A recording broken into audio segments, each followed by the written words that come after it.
Добро пожаловать в мой канал. Enfant des bidonvilles de Monrovia devenu star planétaire du foot dans les années 1990, George Weah se rapproche du rêve de sa seconde vie, être élu président du Libéria, pays traumatisé par la guerre civile, qu'il entend réconcilier avec lui-même. À 51 ans, l'ex-attaquant vedette du PSG et du Milan AC se retrouve de nouveau en finale de l'élection présidentielle mardi, après être arrivé très nettement en tête du scrutin du 10 octobre dans ce petit pays anglophone d'Afrique de l'Ouest, l'un des plus pauvres du monde. Il revient au pays après la guerre civile et l'ancien Avant Center de génie affronte en finale le vice-président Joseph Boakai, lors d'un second tour programmé en novembre, mais repoussé au lendemain de Noël par des recours introduits par ses adversaires.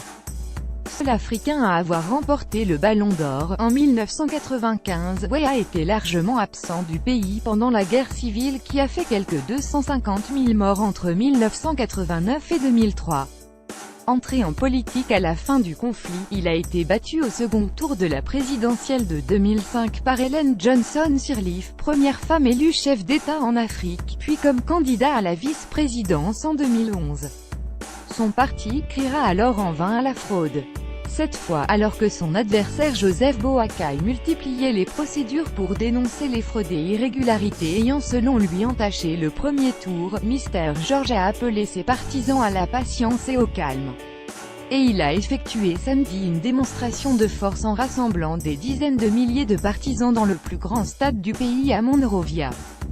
Photo AFP 15 ans après avoir accroché les crampons, il assure avoir gagné en expérience sur le terrain politique et appris de ses échecs. Personne ne devrait avoir peur du changement. En décembre 2014, il remporte son premier mandat en devenant sénateur, distançant très largement l'un des fils de Madame Sirleaf. Personne ne devrait avoir peur du changement. Regardez ma vie, je suis passé de footballeur à homme politique, a-t-il lancé pendant la campagne. Vous pouvez vous aussi être cette personne. Nous sommes pareils, a ajouté l'ex-star du ballon rond, élevé par sa grand-mère à Gibraltar, un bidonville de Monrovia. L'ex-épouse du président Taylor comme colistière à ses critiques, qui jugent son programme trop vague et pointe son absentéisme au Sénat. Il rétorque par son bilan en matière de santé et d'éducation, la proximité qu'il cultive avec la population et des promesses. Je vais m'assurer que nos hôpitaux soient équipés, que nos médecins et nos infirmières soient formés et qu'ils soient encouragés à travailler. Weah a choisi comme colistière Jewel Howard Taylor, l'ex-épouse de l'ancien chef de guerre et président Charles Taylor. 19 972 003, une sénatrice respectée.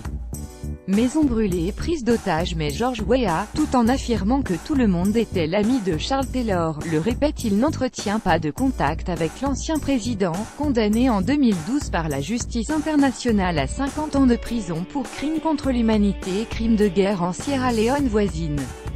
Pendant la guerre civile, Weah avait plaidé pour la paix au Libéria, appelant l'ONU à sauver son pays. En rétorsion, des rebelles avaient brûlé sa maison de Monrovia et pris en otage deux de ses cousins. Du tonnerre au rocher, George Weah, ici sous le maillot du PSG. Archive AFP, membre de l'ethnie KRU, une des principales du Libéria, et ne faisant donc pas partie de l'élite, descendant d'anciens esclaves américains, qui dominent traditionnellement la vie politique. George Weah a vu sa vie basculer une première fois en 1988, à l'âge de 22 ans, grâce à Arsène Wenger. Passé par les plus grands clubs européens, alors entraîneur de Monaco, le tacticien français l'avait déniché au Tonnerre Yaoundé, au Cameroun, et fait venir au pied du rocher monégasque. Pendant 14 ans, le solide attaquant allait jouer dans les plus grands clubs européens, Paris SG et Milan AC, à l'apogée de sa carrière, puis Chelsea, Manchester City, Marseille, amassant une fortune considérable. L'un de ses fils est pro au PSG, mais il a gardé ses attaches dans la banlieue de Monrovia, où il tape encore le ballon avec des amis. Côté foot, la relève semble assurée. À 17 ans, son fils cadet Timothy a signé en juillet son premier contrat professionnel avec le Paris SG, où son frère aîné, George Weah Jr., 30 ans, n'avait pas réussi à percer.